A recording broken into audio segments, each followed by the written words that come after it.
Evo, dobar dan svima koji smo se okupili na današnjem druženju. Moje ime je Anera Štopfer i sa mnom je moja kolegica Morana Bigač-Leš, koja će upaliti samo na trenutak kameru, čisto da vas zajedno pozdravimo. Dobar dan svima. Inače, vas molimo, ako nije problem, da svoje kamere možda bolje mutate, odnosno ugasite, budući da time onda tehnički smo besprijekorni i nemamo problema sa nekakvim izmjenama slajdova i sl. Dakle, Morana, ti se isto možeš ugasiti, možeš samo podijeliti prezentaciju, ja ću krenuti sa uvodnim dijelom pa ćemo nastaviti dalje. Dakle, kao što sam rekla, dobar dan, moje ime je Anera Štopfer, kao predstavnica Deska Kreativna Europa za podprogram Kultura.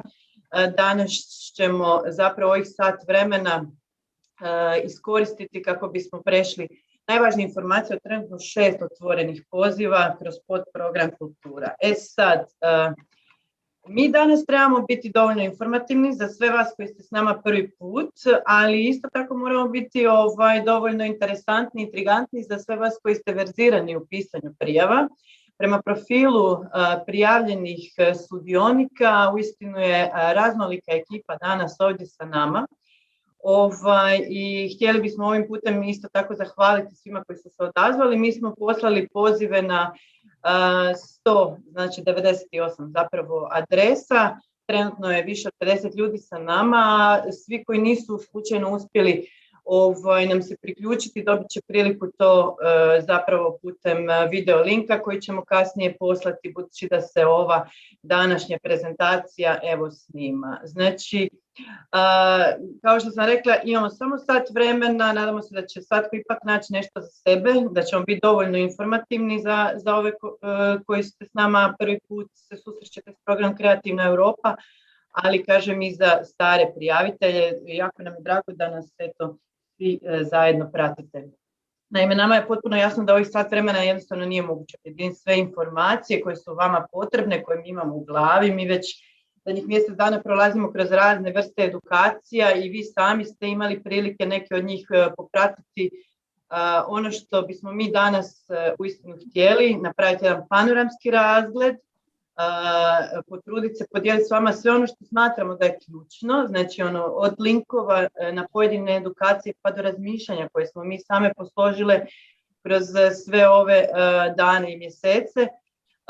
I željeli bismo vam na neki način pomoći ući u logiku koja stoji iza budžeta, koji možete povući kroz program Kreativna Europa.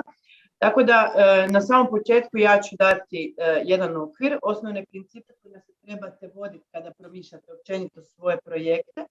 Zatim će Morana dati praktične tehničke konture samih poziva, a za kraj ćemo vam ponuditi par opcija kako dalje da napredujete sa svojim projektima, ovisno o fazi u kojoj se vaš rad nalazi. Znači, ponudit ćemo par termina, ponudit ćemo par opcija, formata na koji način možemo nastaviti razvijati projekte ili zajedno ili samostalno. Dakle, pitanja tijekom ovih sat vremena možete postavljati u chat, mi ćemo se truditi odgovarati, a kasnije ćemo i neka ključna pitanja i odgovore izdvojiti. Poslat ćemo vam svima u mailu zahvale nakon održane prezentacije, tako da svaki upit koji nam postavite je naravno itekako dobrodošao. Ako nekih pitanja na koje ne stignemo odmah ponuditi rješenje ili odgovor ostanu neodgovorena, mi ćemo svakako potruditi poslati vam odgovore kasnije. Kao što sam rekla, ovo se sve skupa snima, tako da možemo kasnije pomoći i nekima koji nisu uspjeli nam se pridružiti. Evo ovaj prvi slajd zapravo, odnosno prvi filmić kojim smo otvorili današnji susret govori o prošlom programskom razdoblju.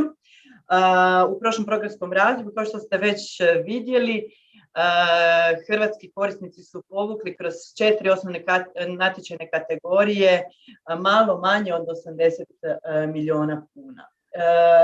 Natječajne kategorije kakve su osnovne bile u prošlom programskom razdoblju nastavit će se i u sljedećem. Ipak, kao što sam već naglasila, 6 je trenutno otvorenih poziva, što vam daje naslutiti da će biti dinamičnije razdoblje, da će biti više poziva, da će biti, osim ova 4 osnovna i ključna, još pojedinih poziva za neke od podprograma. Znači, do sada ste nam najviše upita slali za Cooperation Projects natječaj, odnosno projekti suradnje i za platforme. Dosta upita smo dobili o iPortunus mobilnosti, odnosno pilot projektu kroz koji umjetnici mogu dobiti podršku za svoje rezidencijalne boravke, i ovim putem ćemo dati osnovne informacije, da ćemo tips and tricks za sve vas koji još niste sigurni da li se uklapate sa svojim projektima u Kreativnu Europu, da li možda tražite partnere ili samo filtrirate svoje ideje.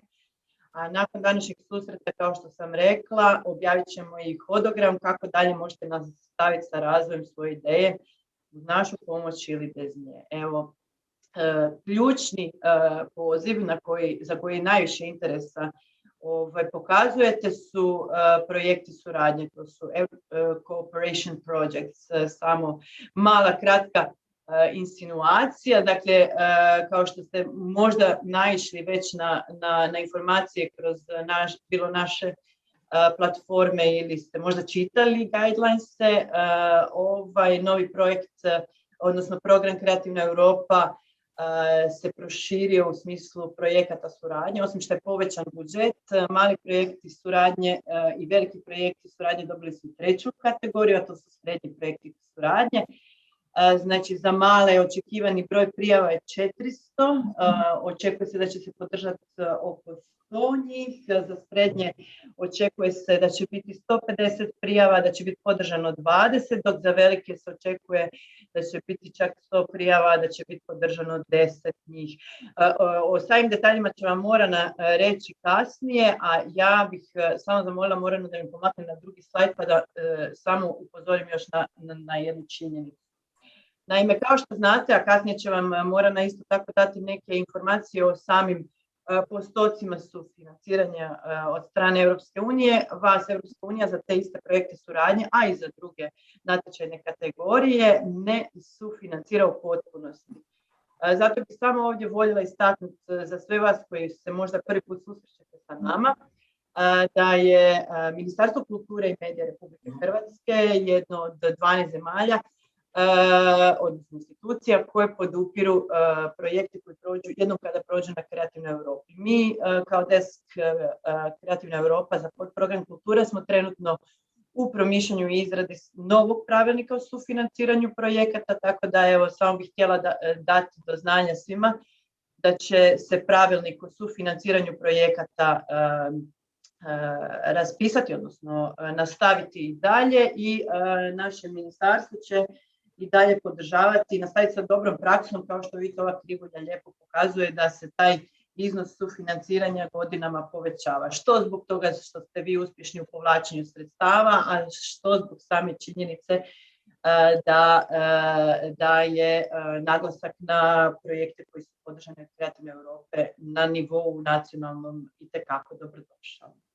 Dakle, za sve vas koji to možda niste anticipirali ranije, molimo vas da u trenutku kada se prijavljujete na neki od natječaja Kreativne Europe se nama javite u desk, znači u trenutku kad se prijavljujete, a ne jednom kada ste možda dobili rezultate. To je nama strahovito važno i zato to ističemo svakom prilikom kada je to moguće, kako bismo mogli planirati budžet unutar kuće, a i na nacionalnoj razini prema Ministarstvu financija. Dakle, kada se prijavljujete na neki od poziva Kreativne Europe, automatski se javite nama u desk Kreativne. Ok, hvala Morana, možemo sljedeći slajd. Ovdje smo izdvojili za vas sami link na brošuricu, pa podijelit ćemo i u chatu sa vama informaciju, odnosno link gdje možete brošuru isto tako pogledati online. Ona vam može poslužiti jako dobro. To je brošura koja objedinjuje sve projekte koji su podržani kroz prošlo programsko razdoblje, a kao što sam rekla, budući da će se ove 4 osnovne natječajne kategorije nastaviti dalje, mislim da će vam biti od velike koristi da možda downloadate ovu publikaciju i dobijete malo inspiracije za svoje buduće projekte. Možemo dalje, dakle, sad ćemo se zapravo orijentirati na sami program 2021-2027. Ne znam da li ste već išli za time, ali slogan novog programa je Push Boundaries. Nadam se da ćemo se svi uspjeti prepoznati u tom sloganu i na tom tragu i promišljati svoje ideje. Sad, budući da smo u popisu prijavljenih vidjeli kako ima i vas koji niste do sada bili na našim edukacijama, samo kratko bih ovaj slajd prošla i upoznala vas sa činjenicom da je institucionalna hijerarhija u provedbi programa Kreativna Europa možda nam je svima dobro poznata, ali samo uvodno da kažem kako zapravo i dalje Europska komisija daje pravni okvir i temelje samog programa, a Izvršna agencija za obrazovanje i kulturu provodi natječaje prema smjernicama koje ta Europska komisija osmislila. Znači, mi kao Deskovi Kreativne Europe djelujemo u svakoj zemlji članici programa. Dakle, kad god tražite nekog partnera, mi vam možemo pomoći u tome, budući da smo jako dobro umreženi sa svim deskovima diljem Europe i šire, odnosno u svim zemljama koje su sudionice programa. Dakle, naša uloga je zapravo promovirati program i pomagati svima koji su zainteresirani za sami program, za pogodnosti koje on nudi i tako dalje. Dakle, mi vam pomažemo, mi ne evaluiramo, znači vi se prijavljujete na samu briselsku adresu u izvršnu agenciju, ali ono što vam mi možemo ponuditi je ovaj čitavi proces do same prijave. Znači, mi smo vam tehnička potpora, mi smo vam potpora u pronalaženju partnera, u promišljanju ideja, propitivanju ideja, u čitanju prijavnica, uz naravno uvijek jednu zadršku, jedan mali disclaimer da nismo ti koji evaluiraju, pa onda ne možemo niti preuzeti odgovornost ukoliko vam eventualno damo nekakav savjet koji vama nije dobrodošao. Ali možemo vam u svakom slučaju pomoć pročitati, dati neki pogled izvana, što isto tako nije zanemarivo. Možemo dalje, Morana. Znači, kao što smo već naznačili, znači program Kreativna Europa dijeli se na 3 podprograma, na medija, podprogram kultura i međusektorski. Mi danas govorimo o podprogramu kultura, ali ćemo po prvi puta početi govoriti i malo više o međusektorskom podprogramu, budući da međusektorski podprogram, sad trenutno ima već 2 poziva, a u nadolazećem razdoblju će ih biti još više. On se odnosi na sektor koji se odnosi na informativne medije, na inovativne laboratorije i slično. Znači, taj dio podprograma u Hrvatskoj će biti također pod ingerencijom Ureda kultura pri Ministarstvu kulture i medija. Na svakoj zemlji je da odluči koji dio programa će koji desk pratiti. Naime, mora nam baciti nas na drugi slajd, čisto da obratimo pozornost svima koji su možda prvi put sa nama. Znači, sami program Kreativna Europa dijeli se na 3 podprograma, na mediju, kulturu i međusektorski podprogram. I u svakoj zemlji članici programa djeluju 2 deska. Znači, desk koji je zadužen za ovaj dio pituljice koji se odnosi na kulturu i desk koji vas informira i pomaže vam u promišljanju projekata iz podprograma medija. U Republici Hrvatskoj kultura, to smo u Ministarstvu kulture i medija, moja kolegica Morana i ja, a evo, kažem, međusektorski podprogram i svi natječaji koji će kroz njega prolaziti također će biti u našoj ingerenciji, pa nas u budućnosti možete pitati za koju informaciju više i o njemu. Možemo dalje. Evo, već smo primijetili da nam je budžet povećan. Znači, u odnosu na prošlo programsko razdoblje riječ je o porastu za čak 50%. samog proračuna. Znači sad smo trenutno na 2,44 milijarde eura. Push boundaries. Znači vjerujemo i nadamo se da to samo govori u prilog samoj činjenici koliko je kultura na europskoj razini bitna i koliko su zapravo napori koje su u prošlom razdoblju naši korisnici diljem Europe pokazali, potvrđuju još jednom tu jaku, snažnu, kohezivnu komponentu kulture na europskoj razini. Znači, možemo dalje, Morana. Znači, sama kultura, odnosno podprogram kultura ima sljedeće prioritete. Znači, zašto smo vam ovo izdvojili? Zato što je strahovito važno kada uđete u logiku promišljanja svojih projekata da vodite računa o onim jako dobro smišljenim prioritetima i tematskim cjelinama koje su propisane na samim počecima svakog poziva. Znači u svakom pozivu, na samim počecima, ja vas pozivam da pročitate ove dokumente koji su linkovima podijeljeni, budući da vam to može strahovito olakšati čitavo razumijevanje poziva i samim time olakšati u pisanju vaših projekata. Naime, što god da vi kao ideju plasirali, što god da vi kao ideju promišljali, uvijek ona mora na neki način biti obojana, da ne kažem upakirana u same prioritete koje je Europska unija donijela. Znači sad ćemo porazgovarati samo kratko o njima, znači za razdoblje 21-27. Znači u kulturi, u podprogramu kultura, prioriteti su, odnosno ciljevi su jasno određeni. Znači njih je ukupno 5. Oni se odnose na jačanje i oporavak kulturnog sektora nakon COVID krize. Znači to je ideja kojom se vodila Europska unija kada je povećala ovaj budžet. Vodila se isto tako za idejom inovativnih i suradničkih projekata kao nečime što donosi neku novu dinamiku i nove proboje ideja na razini Europske unije. Temeljila se na koprodukciji, odnosno razmišljala je o koprodukciji, suradnjama, učenjima i povezivanjima, na dizanju kapaciteta europskih kulturnih i kreativnih industrija i na povezivanju podataka, informacija, praksi i iskustva. Sad, što to konkretno znači? Znači, kada promišljate svoje ideje, bez obzira koliko one bile lokalno vezane ili na neki način usmjerene na neke vaše dnevne aktivnosti, imajte uvijek u svojoj svijesti par ključnih riječi osviješteno. Znači, imajte i pokušajte tražiti u svojim projektima uvijek te ključne riječi. One se uvijek mogu ekstrahirati bez obzira na koji način i u kojem smjeru se vaša ideja razvijala. Znači, ključne riječi o kojima govorim su inovacija, odnosno eksperiment, suradnja, proces, uključivost i povezivanje s drugim sektorima. Pritom mislim na ekologiju, tehnologiju, obrazovanje, istraživanje, socijalnu inkluziju, na ekonomiju. A sve to, znači, dok promišljate, provodite kroz, odnosno putem kulturnih i kreativnih industrija, odnosno vaših sadržaja. Imajući pritom europsku dodanu vrijednost, odnosno međunarodnu komponentu.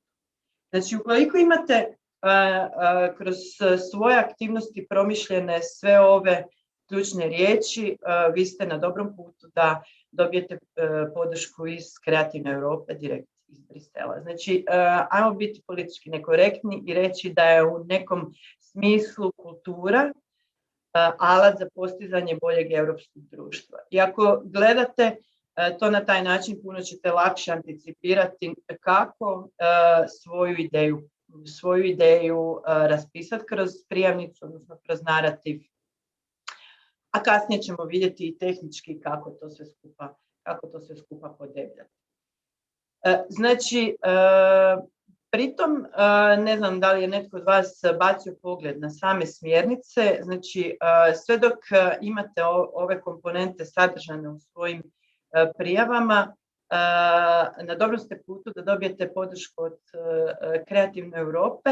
Sad, samo jedan još mali detaljčić, znam da je sad tu puno stvari za povezati, ali to su takozvani cross-cutting issues o kojima treba također voditi računa, znači ajmo reći horizontalno povezati svoje aktivnosti kroz ove cross-cutting issues teme, a riječ je o inkluziji, o raznolikosti, o rodnoj ravnopravnosti.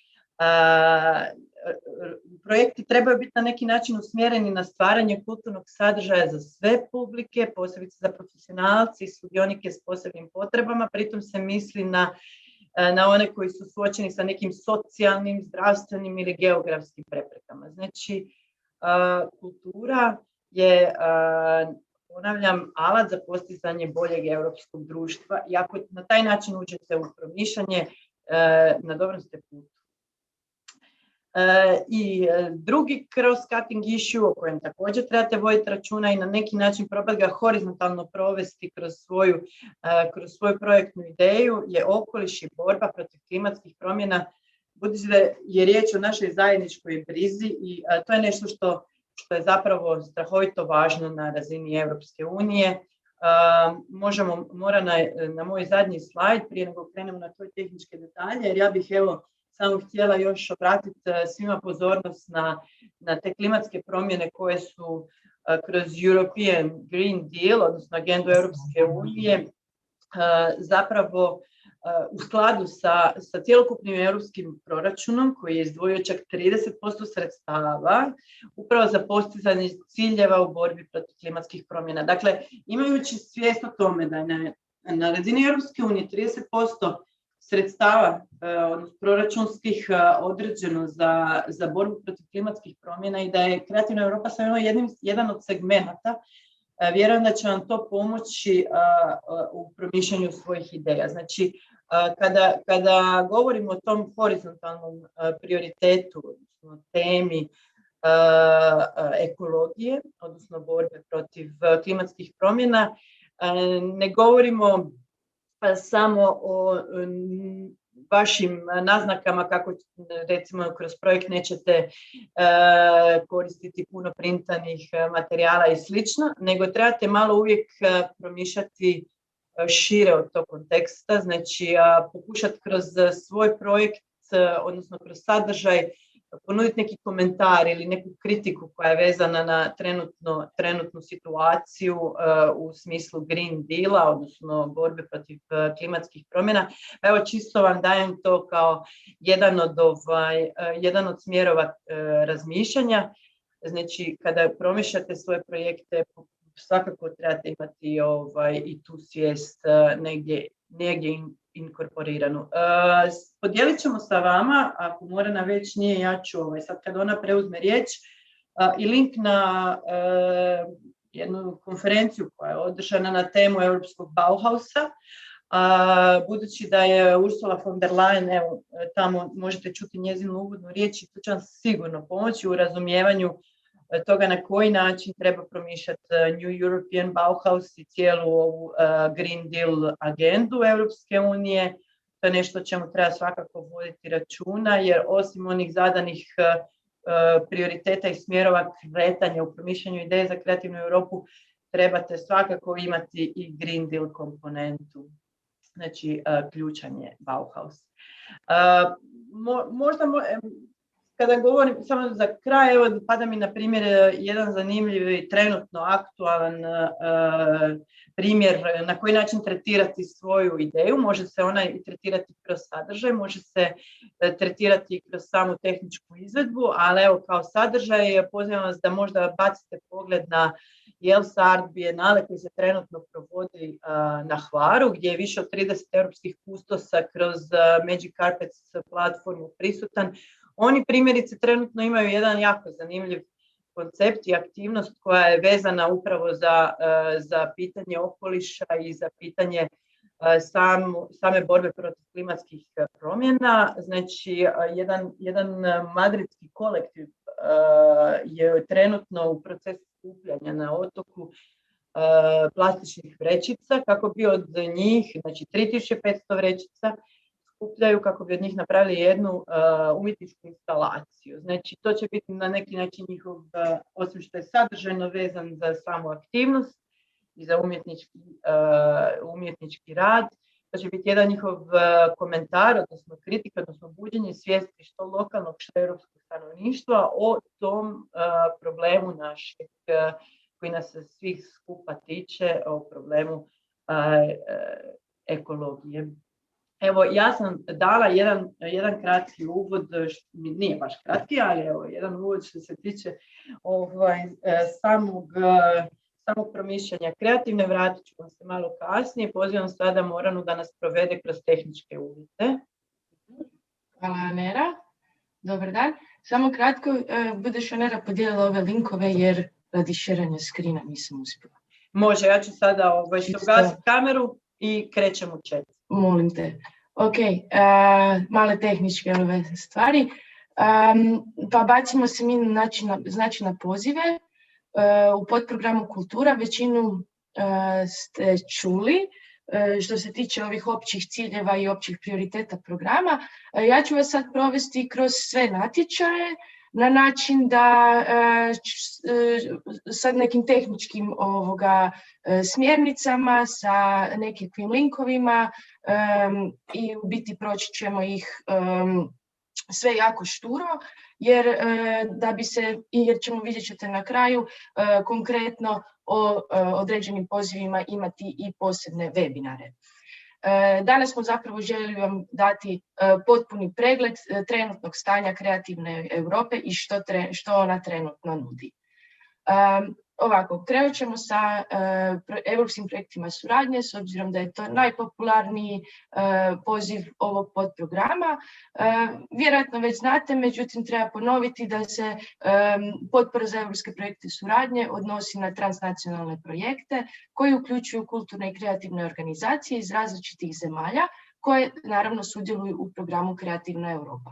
Sa ove lijeve strane vam je priložena tablica, odnosno nekakvi okvirni timeline ovog poziva. Poziv je raspisan 8. lipnja, a rok za predaju prijava je 7. rujna u 17 sati. Period reevaluacije je između rujna i veljače, a objavu rezultata očekujemo u veljači 2022. godine. Određeni datumi početaka projekata koji budu odobreni nisu određeni, s obzirom da će se nakon evaluacijskog perioda bit će ovaj period kada ćete potpisivati grant agreemente. U tim grant agreementima u biti bit će definirano sve od početka kraja vašeg projekta do načina izvještavanja, načina financiranja, sufinanciranja, stope sufinanciranja i sličnih stvari. Ovdje je link na smjernice, podijelit ćemo ga i u chatu, pa možete proučiti. Imate to i na našoj stranici, možete, a možda već jeste pogledali. Znači, ukupan proračun za ovaj poziv je 60.942.906 eura, što znači da bi se sa tim iznosom u principu, Anera vam je već i rekla otprilike kako bi išli prema ovim natječajnim kategorijama, koliko bi se projekata podržalo, to bi ukupno bilo oko 130 projekata koji bi se podržali ovim pozivom. Projekti koji će se podržati su u trajanju od 48 mjeseci do 48 mjeseci.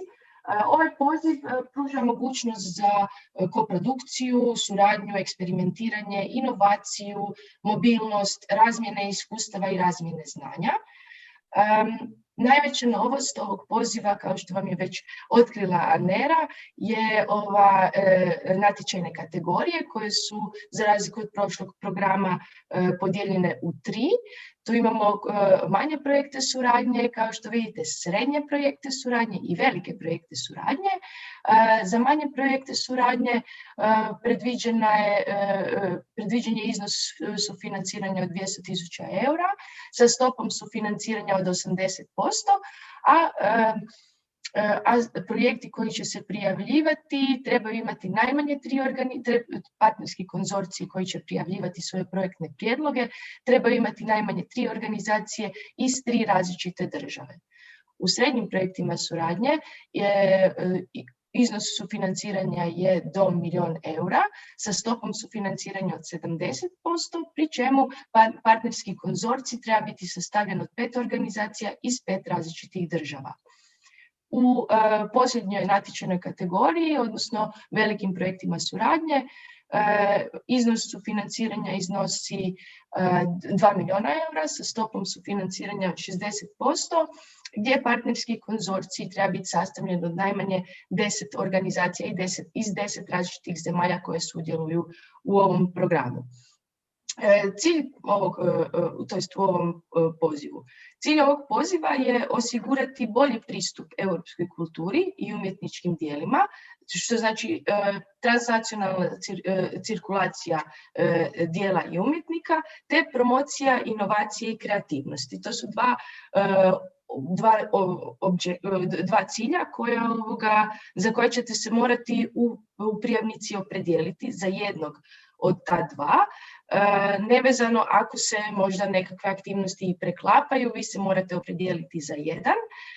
Projektni prijedlozi mogu se baviti najviše 2 od ovih ponuđenih prioriteta, a barem jednim, a to su znači razvoj publike, socijalna inkluzija, održivost, nove tehnologije, međunarodna dimenzija, te vam skrećem pozornost na posebni naglasak je na sektorski pristup u smislu jačanja kapaciteta u područjima knjige, glazbe, arhitekture i kulturne baštine.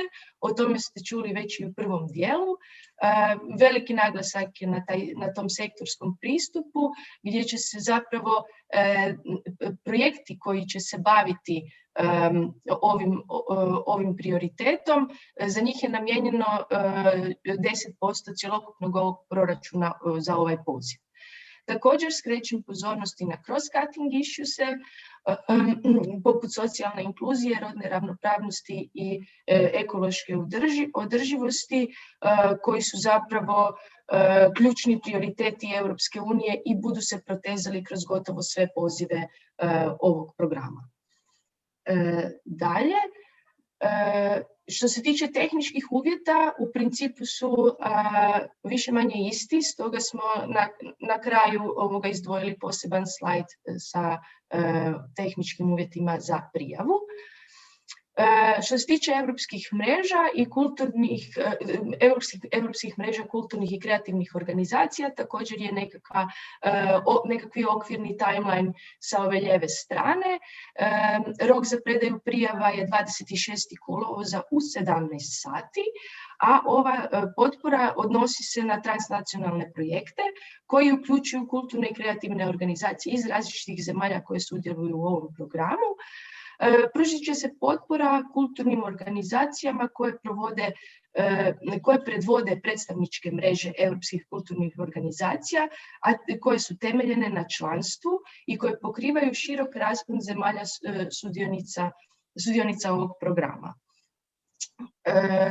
Mreže moraju imati nekakvu zajedničku misiju, transnacionalno djelovanje, pravila upravljanja te prava i obaveze članova koji su onda formalno uspostavljeni i dogovoreni kroz statute.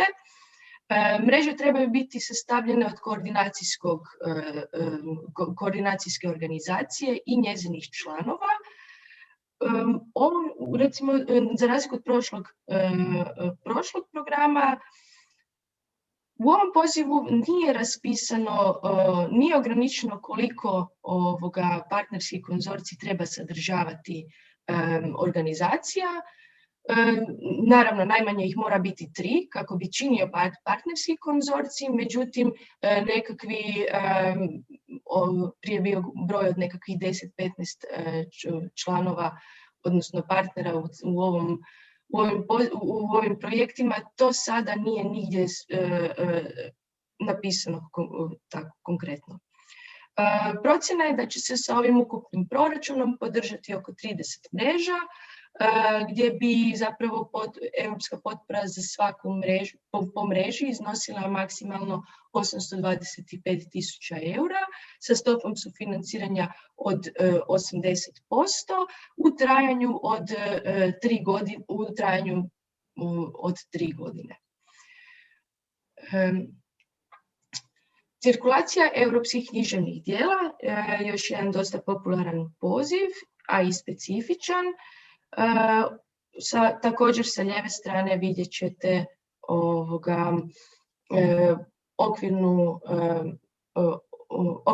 okvirni timeline. Rok za predaju prijava je 30. rujna u 5 sati, a potpisivanje grant agreementa u veljači 2022. što znači da se nakon veljače projekti mogu početi.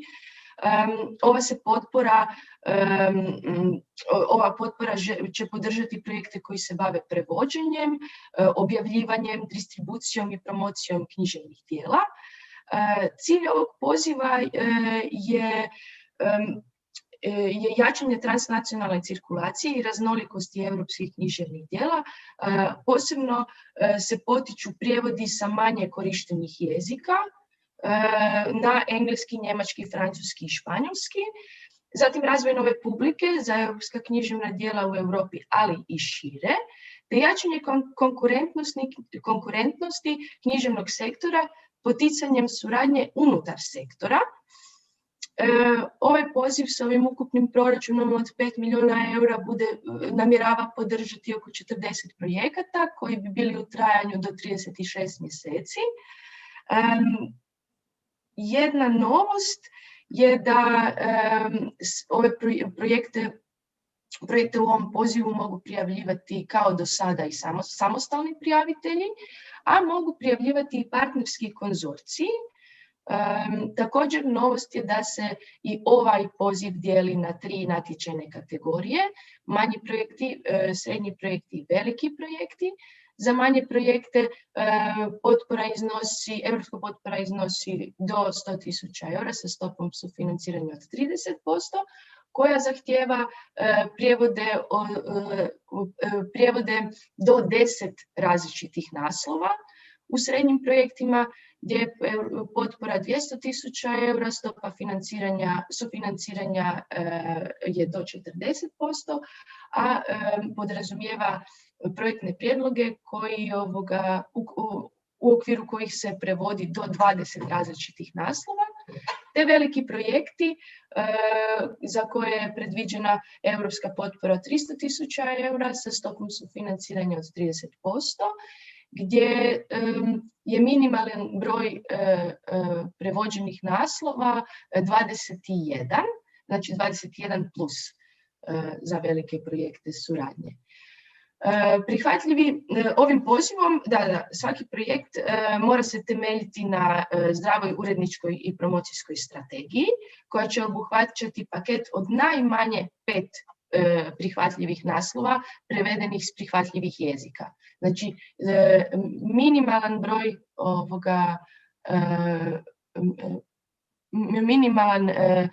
minimalan broj prevedenih naslova je 5. Zatim, prihvatljivi jezik za prevođenje, mora biti izvorni jezik, odnosno ciljani jezik, koji je naravno i službeno priznati jezik u zemlji koja sudjeluje u programu, a djela koja su prihvatljiva za prevođenje mogu biti u tiskanom ili digitalnom formatu, znači moraju biti beletristika, to su znači romani, kratke priče, kazalište i radio predstave, poezije, stripovi, literatura za mlade, te ta djela već moraju biti objavljena. Dobro. Mislim da je to. Ovdje vam je također linkić, ali link će biti podijeljen i u chat.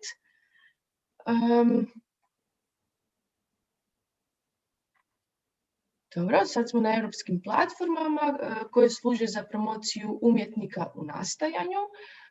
Okvirni timeline je također sa lijeve strane. Rok za predaju prijava je 29. rujna u 17 sati.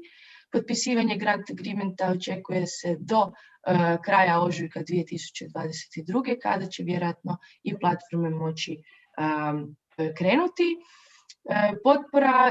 Ova potpora služi za promociju umjetnika u nastajanju, te će podržati projektne prijedloge čiji je cilj povećati vidljivost i cirkulaciju europskih radova i dijela te umjetnika u nastajanju u Europi, ali i šire.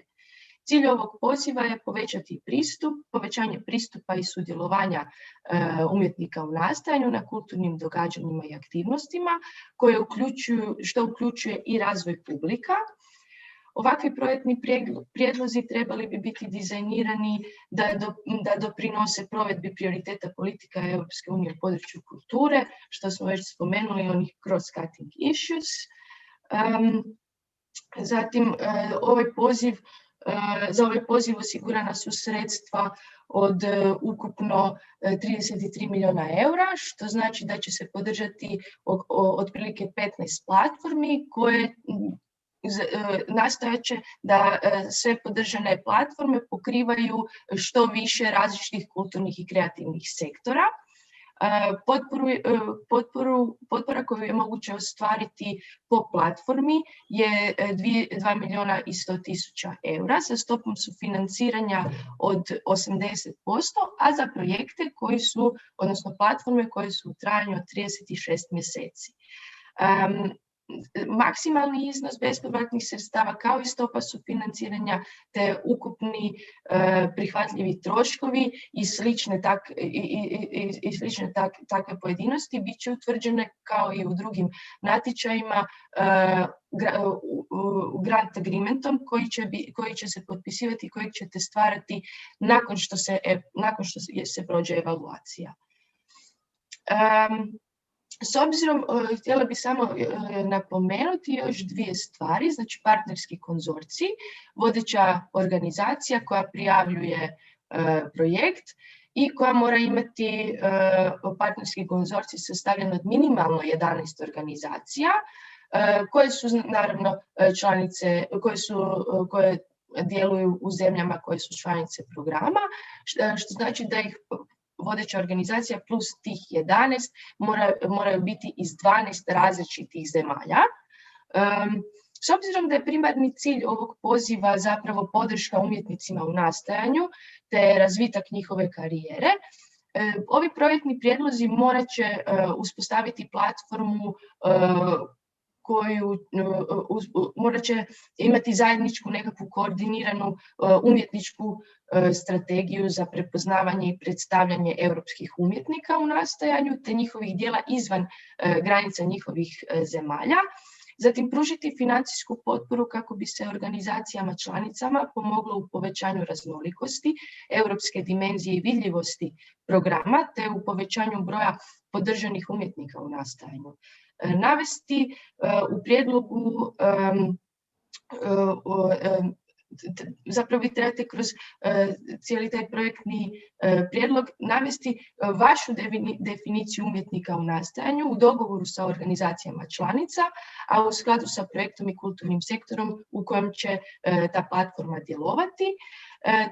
Te ste obavezni, to jest platforma je obavezna potrošiti najmanje 70% iznosa koji će se godišnje dodjeljivati za umjetnički program, te podržati najmanje 50 novih umjetnika godišnje. Znači, to su neki ciljevi koje svaka platforma bi trebala više manje zadovoljiti. Nakon ova 4 poziva koja će biti u podprogramu kultura, preći ćemo, mrvicu ću samo požuriti s obzirom da imamo još 10-ak minuta, a ima još puno važnih stvari koje vam želimo reći. Međusektorski podprogram, već ste čuli o čemu se radi, to je podprogram koji zapravo obuhvaća djelovanje u svim kulturnim i kreativnim sektorima, a koji uključuje i audiovizualni. Ovo su nekakve njegove ciljevi tog podprograma, odnosno ono što će se događati u njemu. da pređemo odmah na pozive, jer ovo možete pročitati na našim stranicama. Prvi otvoreni poziv u ovom podprogramu je kreativni inovativni laboratorij. Također, rok za predaju prijave, vidite sa lijeve strane, je 5. listopada 2021. Smjernice će biti podijeljene sada u chatu, a ovim pozivom zapravo žele se potaknuti novi oblici stvaranja na sjecištima različitih kulturnih i kreativnih sektorima, primjerice pomoću eksperimentalnih pristupa i primjenom inovativnih tehnologija. Također, poticat će se inovativni međusektorski pristupi i alati koji će omogućavati višejezičnu i socijalnu dimenziju kako bi se olakšala distribucija, promidžba i monetizacija kulture i kreativnosti koja uključuje kulturnu baštinu. Ukupni proračun za ovaj poziv je 6.320.000 za projekte koji će biti u trajanju do 24 mjeseca, a koji će prijaviti partnerski konzorcij od minimalno 3 partnera iz minimalno 2 različite države. Kreativni inovativni laboratorij želi potaknuti aktere iz različitih kulturnih i kreativnih sektora da osmisle i testiraju neka inovativna digitalna rješenja s potencijalnim pozitivnim dugoročnim učinkom na više kulturnih sektora.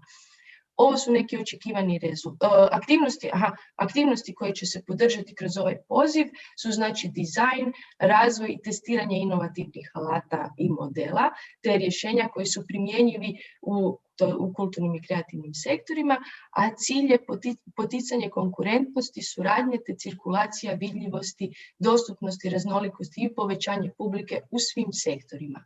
Ovdje su navedeni i neki očekivani rezultati ovog poziva. Znači, poziv je novi, čini mi se da će čak ići svake godine, pa ćemo vidjeti što će nam on donijeti. Sljedeći zanimljiv poziv kroz ovaj podprogram je novinarsko partnerstvo. Rok za predaju prijave je 26. kolovoza u 17 sati. Skrećem vam pozornost, a Anera će vam podijeliti link, da će u organizaciji komisije i izvršne agencije 5.7., znači to je ponedjeljak, u 15 sati biti organiziran webinar koji će se fokusirati konkretno na ovaj poziv. Ukratko, o ovom pozivu ukupan proračun je nešto više od 7,5 milijuna eura za projekte koji su u trajanju od 24 mjeseca. Također se partnerski konzorcij sastoji od minimalno 3 partnera iz minimalno 3 države.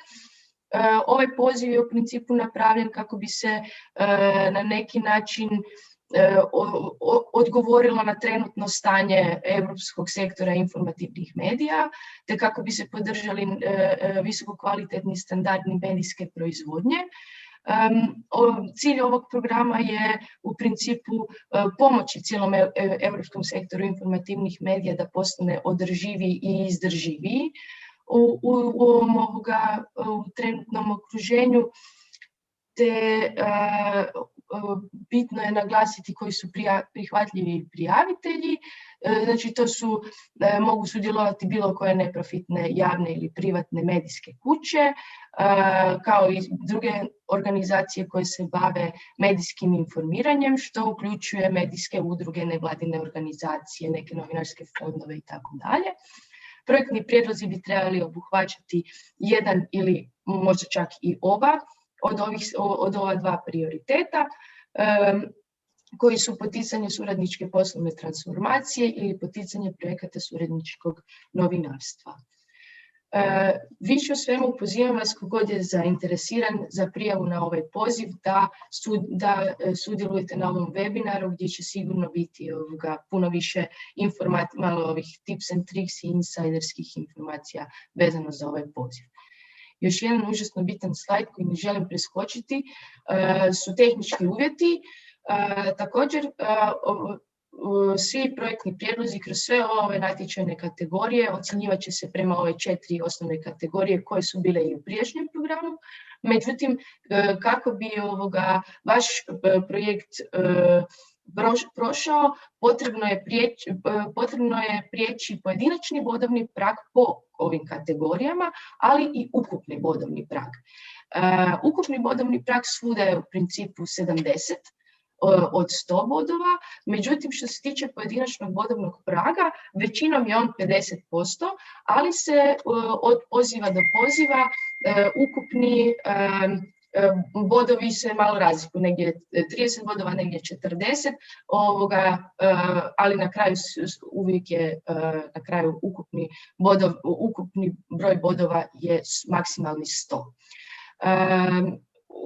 Sve organizacije koje se žele prijaviti kao vodeći partneri i dalje moraju biti pravne osobe koje su uspostavljene u državama koje participiraju u programu i koje mogu dokazati svoje pravno djelovanje u razdoblju od 2 godine do roka predaje. Međutim, nigdje vam nije navedeno, barem za cooperation projects, da one moraju biti u području kulture i da moraju imati kulturno djelovanje, tako da su zapravo eligible bilo koje organizacije koje svojim djelovanjem mogu pridonijeti cilju projekta koji prijavljujete. Koje su koje su prihvatljive države, poslat ćemo vam jedan obrazac, odnosno dokument. Situacija je takva da smo na početku programa i da su trenutno baš prihvatljive u potpunosti države članice te Island i Norveška. Sve druge bi od 11. mjeseca u principu trebale sklopiti sporazum o pristupanju programu.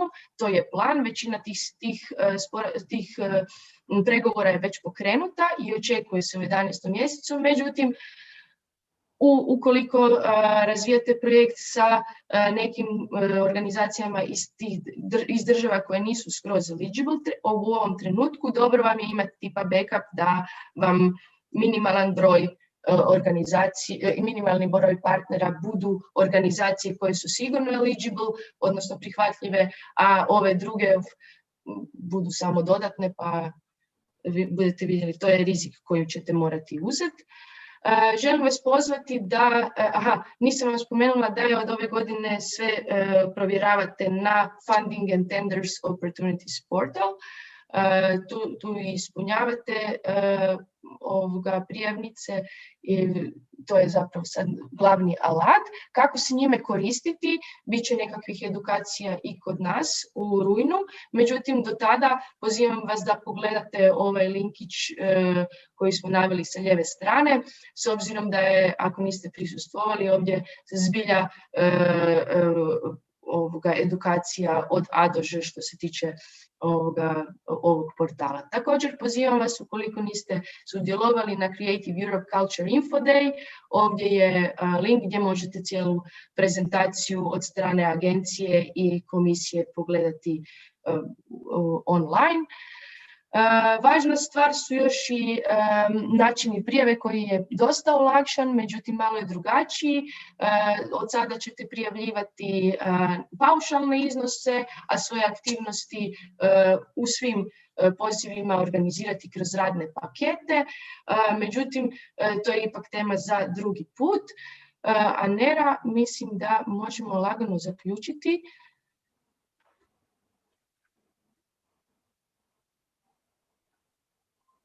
Nera?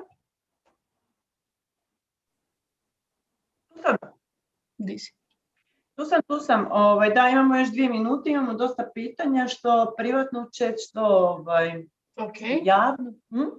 Dobro, to nisam pogledala. Ali ja sam većinom sve pokrila, s time da samo ću svima dati do znanja da ćemo podijeliti s vama ovu prezentaciju. U samom chatu smo podijelili linkove na edukacije, te dodatne koje je Morana spomenula, ali i njih ćemo vam poslati da ih imate.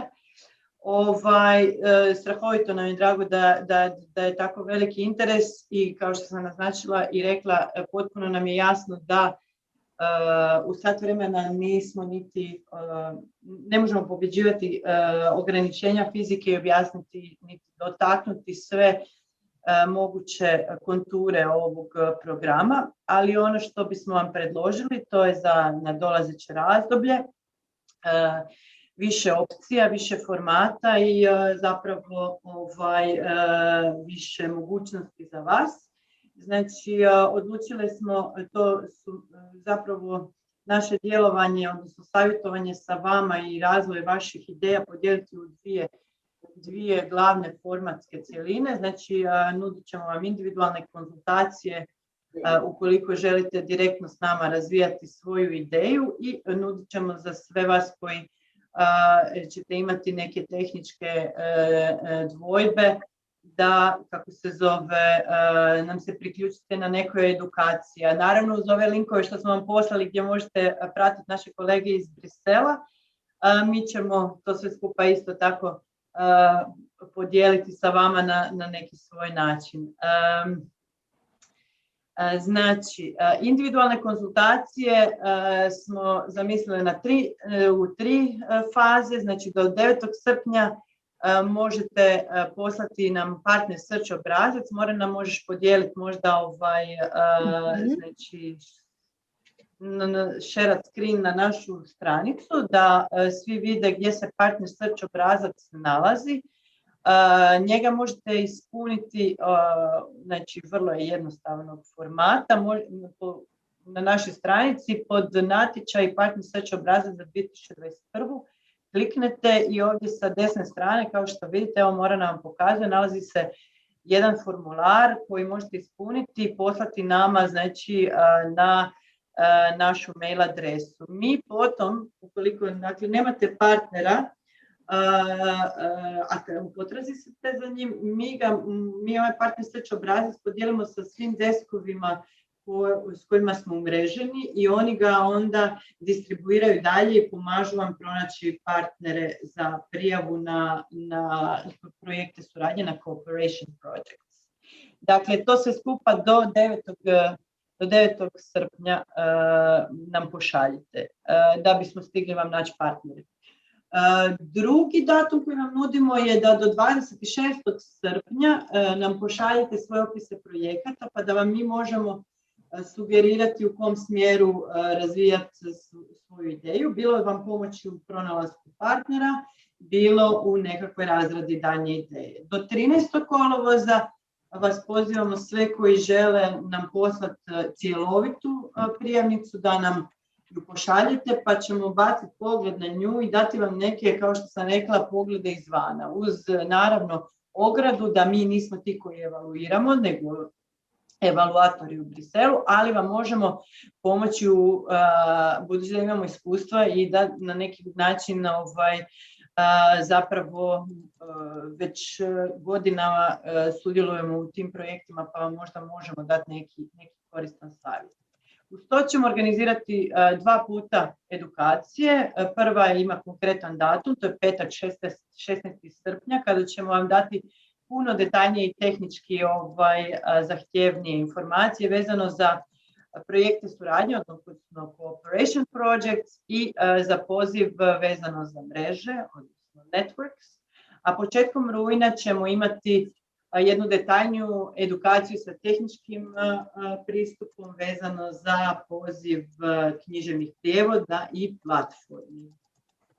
Sa strane smo vam stavili, znači, našu mail adresu na koju nam možete slati svoj partner search obrazac ili opis projekta ili samu prijavnicu.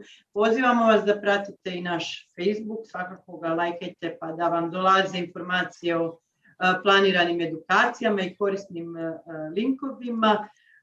Kao što kažemo, podijelit ćemo sa vama i ovu prezentaciju i neka od pitanja koja nas čine najrelevantnije i intrigantnija. Postavili ste u chat ili privatno ili javno. Evo samo za kraj da vidim još jedno pitanje koje nam je tu javno postavljeno. Znači, spomenuli ste partnerske konzorcije kao prijavitelje, možete li to pojasniti? Ne znam za koji točno segmenti, koji točno... Evo, ti si govorila, Morana. Znači, partnerski konzorcij se odnosi zapravo skup organizacija, odnosno partnera koji će zajedno prijaviti projekt. Broj tih organizacija ovisi o konkretnom pozivu koji prijavljujete. Svaki partnerski konzorcij u principu ima jednog partnera koji je vodeći, koji prijavljuje projekt i koji je o projektu i svim stvarima u projektu odgovoran prema izvršnoj agenciji. To ok? Evo, to je to. Mi smo se trudile i htjele biti u gabaritima sat vremena jer znamo kako je iscrpljujuće online pratiti sadržaje, a isto tako htjeli smo vam dati uvide i presjek onoga šta nas svih čeka. Želimo stvarno u perspektivi biti u daljnjoj komunikaciji. Zahvaljujemo vam na današnjem praćenju ovog webinara i kao što sam rekla, veselimo se daljnjim komunikacijama. Da, htjela bi vam, ukoliko imate kakvih pitanja, slobodno nam šaljite na mail, ako nismo sad nešto stigli odgovoriti. A sigurno nismo. Da, i sigurno će i sutra biti novih pitanja, tako da na naš mail ced@min-kulture lijepo vas molimo da pošaljete bilo kakve upite koje imate. Evo, imamo još jedan upit koji mi nije do kraja jasan, Morana. Koliko vidim, državnih institucija nema na prezentaciji. Može li mi netko javiti se? Gabriela, evo, ja bih zamolila, ako nije problem, da nam se, možete nas i nazvati na telefona, možete nam i na ovaj mail koji je trenutno na ekranu poslati malo detaljniji upit, jer nisam sigurna do kraja da li sam shvatila vaše pitanje. Ono što je vama potrebno za partnerski konzorcij su institucije, znači pravne osobe, bile kakve ili državne institucije ili bilo kakve ostale vrste organizacija iz različitih europskih zemalja. Znači, ne znam da li to odgovara na vaše pitanje, ali kažem, možete nam poslati na mail malo možda elaboriranije što vas zanima. Dobro, znači vidimo se 16. je li tako, u petak, kada ćemo webinar posvetiti više cooperation projectsima i ući ćemo malo dublje u sve tehničke uvjete i smjernice tog poziva. Hvala vam puno za danas. Hvala. Ženja.